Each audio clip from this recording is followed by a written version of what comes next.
सबसे पहले आपको 10th पास करना पड़ेगा, फिर उसके बाद आपको 12th पास करना पड़ेगा। जैसे आप लोग 10th और 12th पास कर लोगे, चाहे आपका 55% आए चाहे आपका 95% आए, कोई फर्क नहीं पड़ता। फिर उसके बाद आप लोग ग्रेजुएशन करोगे। ग्रेजुएशन में चाहे आपका बीए हो चाहे बीएससी हो, अगर आप लोग बीटेक करते हो तो आप लोग और फायदे में रहोगे। फिर उसके बाद आपका ये 3 चरण में परीक्षा होता है। आपको इन्हें सब्जेक्ट पढ़ना पड़ेगा, इतिहास पढ़ना पड़ेगा, भूगोल पड़ेगा, राजनीति पढ़ना पड़ेगा, अर्थशास्त्र पढ़ना पड़ेगा, पर्यावरण विज्ञान पढ़ना पड़ेगा, करंट अफेयर पढ़ना पड़ेगा, नीति शास्त्र पढ़ना पड़ेगा और साइंस पढ़ना पड़ेगा। अगर आप लोग इसको क्लियर कर लेते हो, अगर आप लोग प्रीलिम्स को क्लियर कर लेते हो तो आपको मेन के लिए बुलाया जाएगा। अगर आप लोग मेंस क्वालीफाई कर लेते हो फिर उसके बाद आपका इंटरव्यू होगा। अगर आप लोग इंटरव्यू भी क्वालीफाई कर लेते हो तो फिर उसके बाद आपको लैबासना में बुलाया जाएगा और लैबासना में आपका 2 साल का ट्रेनिंग होगा। और आप लोग ये ट्रेनिंग करने के बाद आप लोग एज एसडीएम के पद पर, एसडीएम के पद पर, तहसीलदार के पद पर आप लोग 5 साल या 7 साल सर्विस दोगे। फिर उसके बाद आप लोग डीएम बन जाओगे। तो ये हमारा पूरा का पूरा प्रोसेस हमने आपको 1 मिनट में समझा दिया कि आपको डीएम कैसे बनना है। प्यारे छात्रों और छात्राओं, अगर आपने इस वीडियो पर गलती से क्लिक कर दिया तो मैं आपकी जानकारी के लिए बता दूं, हम आपके मन में उठ रहे हर एक सवाल का जवाब देंगे, बशर्ते आपको वीडियो में अंत तक टिकना पड़ेगा।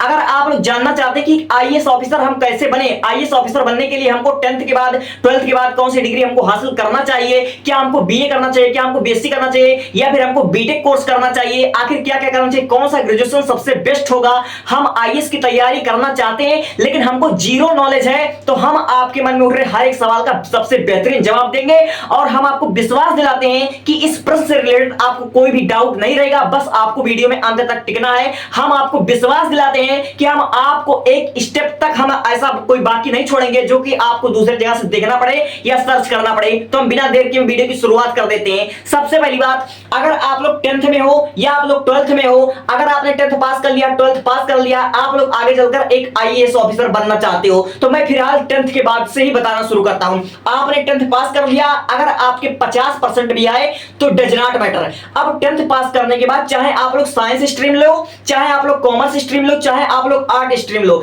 यानी कि आप लोग किसी भी स्ट्रीम से 10th पास कर लिए, अब 12th भी आप लोग पास कर लीजिए। अब आपके चाहे 55% आए चाहे 95% आए, परसेंटेज से डज नॉट मैटर। आपने 10th पास कर लिया, आपने 12th पास कर लिया, किसी भी स्ट्रीम से आप लोग पास कर लीजिए, कोई भी फर्क नहीं पड़ता है। अब आइए, आप लोग 3 साल का आपको ग्रेजुएशन करना पड़ेगा, ठीक है। तो हमारा जो स्टेप 1 होगा, सबसे पहले आपको 10th और 12th पास करना पड़ेगा और स्टेप 2 हमारा जो होगा वह आईएएस बनने के लिए हमको ग्रेजुएशन करना पड़ेगा। अब बहुत से बच्चों का प्रश्न यह रहता है कि सर हम ग्रेजुएशन कौन सा ग्रेजुएशन करें, क्या हमको बीए करना चाहिए, क्या हमको बीएससी करना चाहिए, क्या हमको बीकॉम करना चाहिए या फिर कोई अदर चीज। तो मेरे भाई देखो, अगर मैं बात कर लूं सीधे तरीके से, तो आईएएस बनने के लिए जो सबसे बेस्ट जो हमारा ग्रेजुएशन होता है वह हमारा होता है बीए होता है। बशर्ते हम आपकी जानकारी के लिए बता दूं कि आजकल जो जैसा कि हमारा कंपटीशन लेवल है और एक आईएएस की परीक्षा क्वालिफाई करना हर किसी के बस की बात नहीं है। सपना हर कोई देख सकता है लेकिन जरूर नहीं कि सब लोग आगे चलकर आईएएस ऑफिसर ही बनेंगे। तो मेरे भाई मैं आपको कहना ये चाहूंगा कि देखो, ग्रेजुएशन तो आपको करना पड़ेगा, चाहे आप बीए करो, चाहे बीएससी करो, चाहे बीकॉम करो, कोई भी हो, बस स्नातक चलेगा आपका। लेकिन मैं कहना ये चाहूंगा, जो बच्चों आपने साइंस स्ट्रीम चुना है, अगर आपने मैथ लिया हुआ है, अगर आपने बायोलॉजी लिया हुआ है, तो अगर आप लोग मैथ्स लिए हो तो आगे चलकर आप लोग बीटेक पहले कर लो, पहले आप लोग बीटेक कर लो। बीटेक चूंकि 4 साल का डिग्री होता है, वह आपके लिए ग्रेजुएशन का काम करेगा। अगर आपके पास बीटेक रहेगा तो आप लोग जब तक आप लोग आईएएस बन नहीं जाओगे तब तक आपके लिए बढ़िया जॉब का अपॉर्चुनिटी रहेगा कि आप लोग कहीं पर जॉब भी कर सकते हो, अपना प्रिपरेशन भी कर सकते हो। तो यानी कि आप लोग 10th पास कर लो, 12th पास कर लो और ग्रेजुएशन कर लो। ग्रेजुएशन कोई भी चलेगा, बीए हो, बीएससी हो, बीकॉम हो या बीटेक हो, कुछ भी हो, कोई भी ग्रेजुएशन चलेगा। बस आप लोग 55% से वह ग्रेजुएशन आप लोग पास होने चाहिए, ठीक है।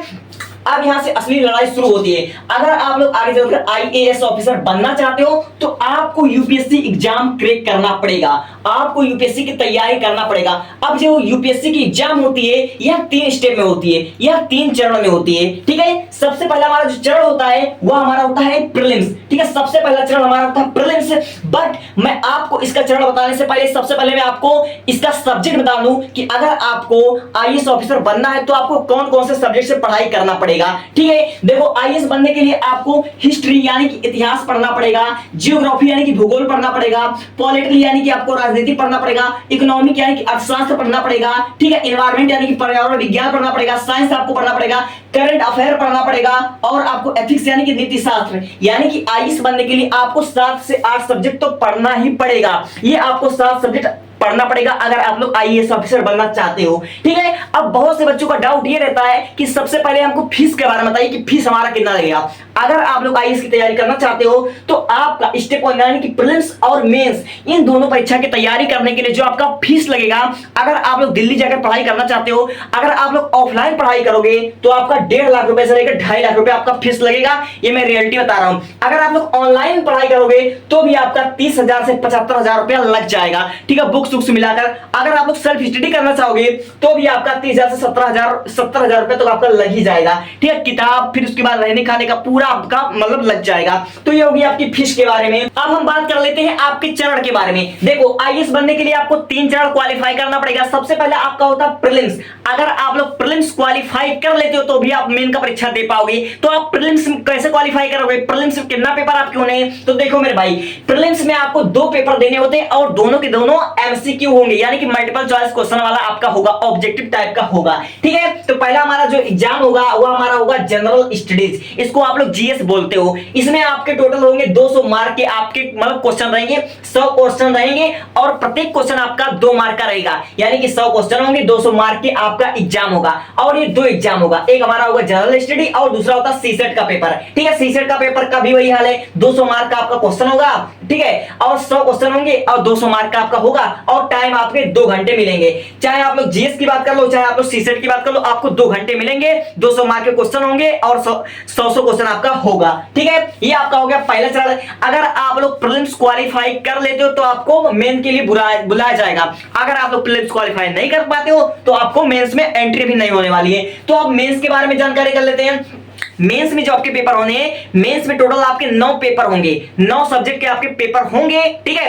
और इसमें आपको ऑब्जेक्टिव टाइप नहीं देखने को मिलेगा, इसमें आपको लिखना पड़ेगा, ठीक है। तो जो हमारा मेंस होता है, जो हमारा मुख्य परीक्षा होता है, उसमें कुल आपका 9 पेपर होने हैं। सबसे पहले हमारा होता है एसए, उसके बाद होता है general study first, general study second, general study third, general study fourth, उसके बाद होता है ऑप्शनल सब्जेक्ट और फिर उसके बाद होता है ऑप्शनल सब्जेक्ट सेकंड, फिर उसके बाद आपका होता है इंग्लिश, फिर उसके बाद आपका कोई हिंदी लैंग्वेज, ठीक है, इंडियन लैंग्वेज आपका हो जाएगा। तो अगर आप लोग मेंस परीक्षा में क्वालिफाई कर लेते हो, और जो मेंस का परीक्षा होता है पर सब्जेक्ट के लिए आपको 3-3 घंटे मिलेंगे, पर सब्जेक्ट के लिए आपको 3-3 घंटे मिलेंगे। और ये टोटल जो हमारा 9 पेपर होता है, 9 पेपर 1750 मार्क का होता है। अगर आप लोग इसको क्वालिफाई कर लेते हो तो आपको इंटरव्यू के लिए बुलाया जाएगा, ठीक है। अब आप लोग इंटरव्यू के लिए जाओगे, अगर आप लोग इंटरव्यू क्रैक कर पाते हो तो आप लोग ट्रेनिंग के लिए जाओगे, लेवासना में जाओगे, यानी कि अगर आप लोग इंटरव्यू भी क्वालिफाई कर लेते हो तो आप लोग जाओगे लेवासना में, तो वहां आपका 2 साल का ट्रेनिंग होगा और उसके बाद आपको डायरेक्ट डीएम की पोस्ट नहीं मिलेगी। सबसे पहले आपको एसडीएम की पोस्ट मिलेगी और एसडीएम के पद पर आपको 5 साल से लेकर 7 साल तक आपको वहां पर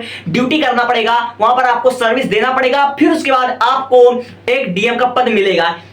तो आई होप कि आपको सारी चीज समझ में आ गई होंगी कि आप लोग को आगे चलकर कैसे क्या करना पड़ेगा। सबसे पहले आपको 10th पास करना पड़ेगा, फिर उसके बाद आपको 12th पास करना पड़ेगा, किसी भी सब्जेक्ट से किसी भी स्ट्रीम से आपको पास करना पड़ेगा। 55% हो चाहे 95% हो, सब कुछ आपका चल जाएगा। उसके बाद आपको ग्रेजुएशन करना पड़ेगा और ग्रेजुएशन करने के बाद आपको आईएएस की तैयारी शुरू कर देनी पड़ेगी। और इतने सब्जेक्ट होते हैं, 3 चरण में यह परीक्षा होती है। सबसे पहले होता है हमारा प्रीलिम्स, और प्रीलिम्स में आपके 2 पेपर होते हैं, पहला होता है हमारा जनरल स्टडीज और फिर उसके बाद होता है सीसेट का पेपर। फिर उसके बाद आपको मेंस परीक्षा क्वालिफाई करना पड़ेगा। इसमें आपके टोटल 9 सब्जेक्ट होते हैं, 9 पेपर आपके होने हैं और 3 घंटा मिलेंगे और पर सब्जेक्ट आपको लिखना पड़ेगा। फिर उसके बाद इंटरव्यू आप लोग क्रैक करोगे। टोटल मिलाकर आपका, अगर मैं बात कर लूं कितना साल लगेगा, तो आप लोग समझ सकते हो 3 साल का ग्रेजुएशन हो गया और 5 से 6 साल आपका लग जाएगा आपको यूपीएससी क्लियर करने तक। और बात कर लो एक डीएम बनने की, तो भाई समझ सकते हो 10 साल से ऊपर लग सकते हैं। Thank you, thanks for watching.